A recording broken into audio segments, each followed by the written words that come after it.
Iklan produk alat pembersih yang dinilai merendahkan pekerja Indonesia terus menuai reaksi. Wakil Presiden Yusuf Kala menilai kasus iklan kontroversial ini akan selesai jika ada tindakan tegas dari pemerintah Malaysia.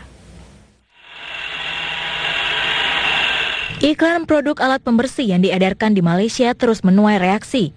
Iklan bertuliskan Fire Your Indonesian Mate atau pecat pembantu rumah tangga Indonesia Anda dinilai merendahkan tenaga kerja Indonesia.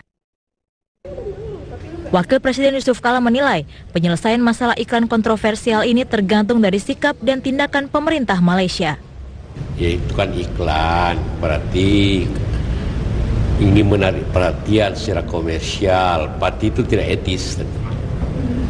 Pemerintah itu iya. Ada pengurangan jumlah tenaga kerja atau gimana? Iya, kita baru minta penjelasan lebih lanjut. Kita tidak bisa bertindak hanya ikhlas, sebetulnya harus ditarik aja, minta maaf. Nah, kita tidak bisa mengontrol, ya etikanya yang salah. Kepala Badan Nasional Penempatan dan Perlindungan Tenaga Kerja Indonesia, BNP2 TKI Nusron Wahid, menilai iklan alat pembersih tersebut melambangkan sikap dan pandangan umum warga Malaysia kepada TKI yang bekerja sebagai pembantu rumah tangga. BNP2 TKI akan mengeluarkan kebijakan khusus jika nota keberatan dari pemerintah Indonesia tidak ditanggapi oleh Malaysia. Tapi kita di BNP2 TKI, tadi kita udah koordinasi di sana, juga menyampaikan keberatan-keberatan yang sama dan pemerintah seragam satu sikap dengan di Malaysia, yaitu di Kemenlu menyampaikan nota itu. Dan kalau nota itu nanti tidak dipertimbangkan secara lebih serius, kami sebagai Kepala BNP2 TKI untuk sementara mungkin nanti akan mempertimbangkan tidak melayani dokumen-dokumen yang datang yang akan pergi ke Malaysia untuk sementara waktu. Iklan alat pembersih rumah tangga 2 hari terakhir ini mendapat beragam reaksi dan kecaman dari media massa di tanah air. Iklan ini pertama kali diunggah di media sosial oleh Okina Fitriani ketika sedang berada di area Mall Encore Strand, Petaling Jaya, Selangor akhir pekan lalu. Tim Liputan Metro TV. Pemirsa, iklan alat pembersih rumah yang memicu kontroversi dikeluarkan oleh perusahaan Robovac. Ya, sebuah perusahaan yang berkantor di daerah Petaling Jaya, Malaysia. Perusahaan ini pertama kali beroperasi pada Juli tahun 2013. Robovac merilis banner atau iklan alat penyedot debu atau vacuum cleaner dengan mencantumkan kalimat Fire Your Indonesian Mate atau yang berarti pecat saja pembantu rumah tangga asal Indonesia Anda. Hingga kini belum ada tanggapan dari perusahaan atau Robovac Malaysia terkait pemasangan iklannya yang menuai reaksi keras ini. Namun kini website perusahaan ini juga sudah tidak bisa diakses. Robovac Malaysia merupakan kantor cabang dari iRobot yang berpusat di Bradford, Amerika Serikat. Perusahaan ini juga memiliki kantor utama di beberapa negara lain seperti California, Inggris, Tiongkok, dan Hong Kong. Sementara itu, iklan produk pembersih yang dinilai merendahkan pekerja Indonesia menuai reaksi dari masyarakat di tanah air. Masyarakat berharap pemerintah segera mengambil langkah tegas agar peristiwa serupa tidak akan terjadi lagi. Ya sebenarnya sih kalau untuk boykot produk itu boleh-boleh aja, itu lebih baik. Jadi ada move kita untuk Malaysia gitu loh. Jadi nggak sembarangan orang Malaysia menghina Indonesia.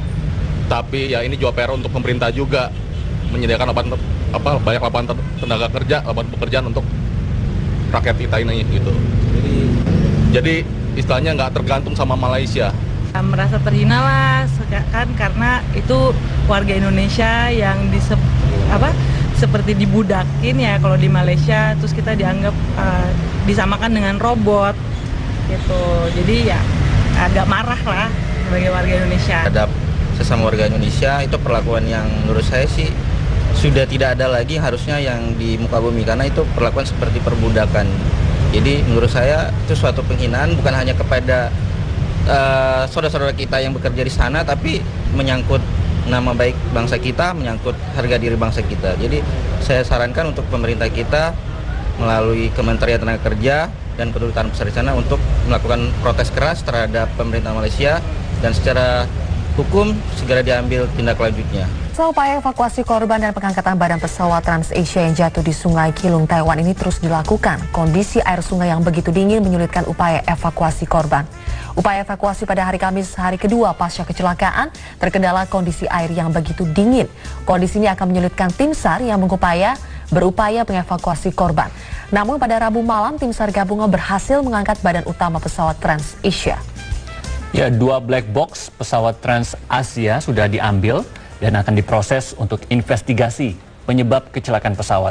Nah, berdasarkan data terakhir, ada 31 orang tewas dan 15 lainnya terluka setelah pesawat TransAsia yang membawa 53 penumpang dan 5 kru jatuh ke Sungai Kelung, Taipei, Rabu pagi.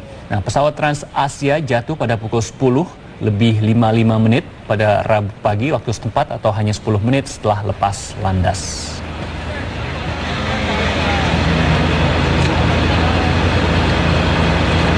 Pemirsa, jenazah tenaga kerja Indonesia yang tewas di Singapura, Ruli Widiawati, tiba di rumah duka Rabu malam. Korban pembunuhan yang diduga dilakukan kekasihnya ini langsung dimakamkan di tempat pemakaman umum di Desa Klodran, Kecamatan Colomadu, Karanganyar, Jawa Tengah.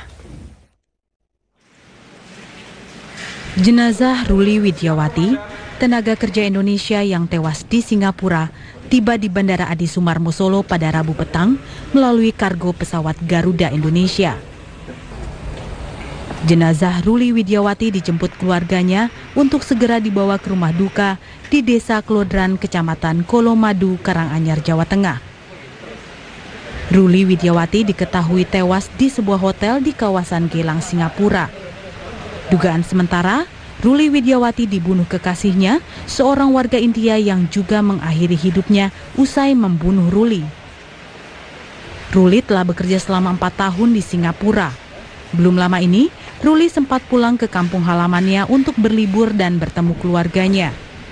Sulis, kakak almarhumah Ruli Widiawati, hingga kini belum mendapat kepastian mengenai penyebab kematian adiknya ini. Adiknya kenapa, Mas? Kalau masalah itu saya sih kurang tahu, Mas.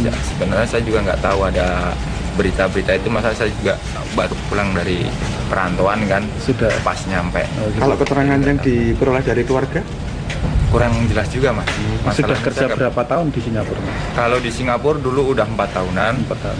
Karena ada acara ini liburan, dia balik, terus balik lagi ke sini. Jenazah Ruli Widiawati langsung disambut isak tangis keluarga dan kerabat korban, termasuk kedua putri korban, Minaya dan Serin, yang masih duduk di bangku sekolah dasar. Usai disolatkan, jenazah korban langsung dibawa ke Taman Pemakaman Umum desa setempat untuk dimakamkan. Pihak keluarga korban mengaku sudah mengikhlaskan kepergian Ruli dan tidak akan melakukan langkah hukum. Namun, mengenai hak-hak korban, keluarga menyerahkannya kepada petugas terkait. Dari Boyolali dan Karanganyar, Jawa Tengah, Iwan Purwoko, Andi Kurniawan, Metro TV. Pemirsa, 35 calon tenaga kerja Indonesia ilegal yang hendak diberangkatkan ke Malaysia berhasil digagalkan Polisi Pamong Praja Provinsi Nusa Tenggara Timur.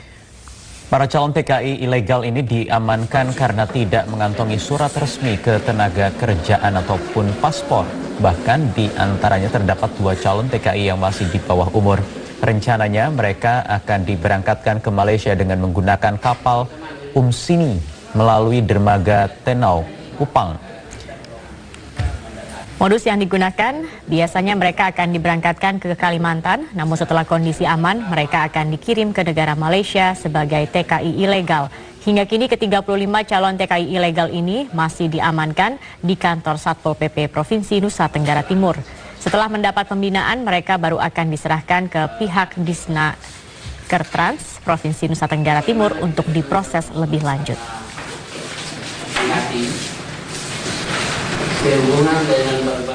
Dari Malaysia.